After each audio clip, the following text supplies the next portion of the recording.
This is Cheryl for Small Kitchen Small Talk. And for those of you who are new, yes, this is not a particularly small kitchen. It belongs to my husband. And I have my own kitchen, which is an apartment. Of course, that's why small kitchen, right? You get it. Enough. Okay, we got that. So yes, I'm wearing a bathing suit today, and my husband gets very upset because he hasn't really paid a lot of attention to these videos, which he should, but he's really busy. What can I say? I understand. But he gets upset. The point I started to make is he gets upset about showing cleavage. Of course, this is a bathing suit. This is not cleavage, especially because I have it hiked up, which when you get older, you realize they need a surgery to put things back where they belong. So this has to be acceptable that it's a bathing suit. I'm hoping to go swimming today, my preferred form of exercise. I'm waiting for the sun to come out so I can actually do that because I believe in it firmly. And so in the meantime, I'm just going to chat to you about some junk stuff today. Not really a lot going on. I mentioned my dilemma the other day with the PT liners, and I'm using code because it's one of those sensitive subjects, and I have a picture. I don't think I really should show it to you. It's not, no, I changed my mind. Never mind. So instead, I'm going to talk about, what was this sitting here for? This was my exercises from the physical therapy, which I should continue to do because they're good in general, especially this one you put the ball between your legs and you squeeze and lift your leg. It's quite good. But it was supposed to remind, oh yes, the story about my kids and being cheap and it's not cheap, it's frugal. It's home economics is what they called it when we were young, which was a silly phrase because most women in the 60s already weren't being raised to know that they weren't going to be able to stay home anymore. Some of us did, some of us didn't, and some of us did sometimes. But home economics, okay, the idea behind that is that you don't waste money because your husband and you are working very hard to build your next egg for the future, for the security of your todays and your tomorrows. So you have to save money. It's imperative. And people today don't think that way. It's a shame. You young people, get on the ball, which is what this story is about, actually, a ball. But you get on the ball and you start saving your money. You save, you stop wasting. There's so many ways you could do more for yourself and stop wasting money. It's terrible, terrible, terrible the way.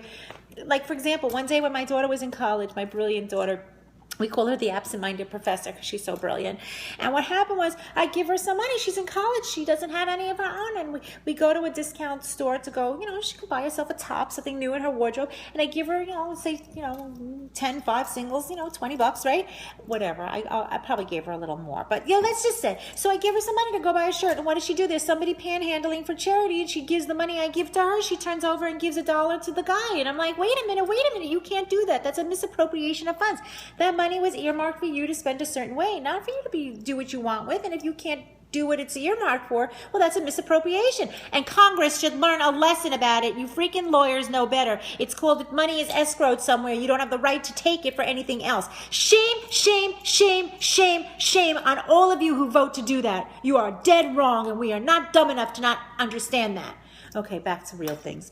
So my daughter did that. She misappropriated, and I had to explain to her, you don't get to do that. So the story about the ball, because I got off on a sidetrack, but an important lesson sidetrack, that I bought something for them to enjoy for the summer, and I'm in the discount store, and they have this container, the case, and the case has a badminton and volleyball set with poles and a net and the 4 rackets and the wiffle ball-y looking birdies, and it has an inflated volleyball, and the volleyball is really great because the volleyball, my little one plays volleyball. I'm thinking, okay, it's not a lot of money, and the ball alone is $6, and if I tried to buy the rackets without a net, that's $10. So this pays for itself, and you get more, and it's in a case. And the ball, the point I'm trying to make about being economical here is that to do my exercises in the gym, I needed a ball, which we didn't have. So I actually got to use this ball for this freaking month of physical therapy I'm supposed to do. And I don't need a ball for a month. So, although I might stick with it, and I might take the volleyball back after the summer when they're done with it and continue to use it. So, it's money well spent because that's going to have a longer life than toss away, throw away. And, you just don't toss away and throw away everything. That's not how life is meant to be. Okay. There's you know, everything, you know, like there's a good and a bad to everything. It's like the truth lies somewhere in the middle. Always, always, always. See, that's another lesson for today. A lot of these videos I haven't given a lot of lessons. So you got like 3 today. Okay. So the truth lies somewhere in the middle. For example, here's a very useful number 4, a useful tactic. When someone asks me to guess their age, so I look at them, you know, and I say, okay, in my head, I say oldest possible and youngest possible. And then I average it out and I give that average number, and I'm always within a year, 6 months. I mean, and they're always amazed. How did you do that? I'm like, law of averages. Come on. It's like, you know, it's the truth lies somewhere in the middle. Okay. Use that formula. It really works well. It'll save you a lot of aggravation. Because I'm a little aggravated right now with my eldest daughter, the smart one, because she, in my opinion, okay, we got to skip that. I don't care. She bought this thing that it was a bit of money that I don't think she should have spent so quickly. But, you know, that's what happens with mothers and daughters and sons. You end up minding their business a lot because you have the test of time. I'm showing off how good I look. And you have the test of time, and they're smart. They're going to learn from your stories to, you know, like fairy tales, like the little red hen. Like, if you didn't bake it, you don't get to eat it. Come on, people, get with it. You know, those are the stories, and that's how they go, and there's a right or wrong for it. And they teach manners, they teach morals, they teach good behavior, and they teach civil conduct, which means how to get along with each other. It's not a me, all about me. There's a you.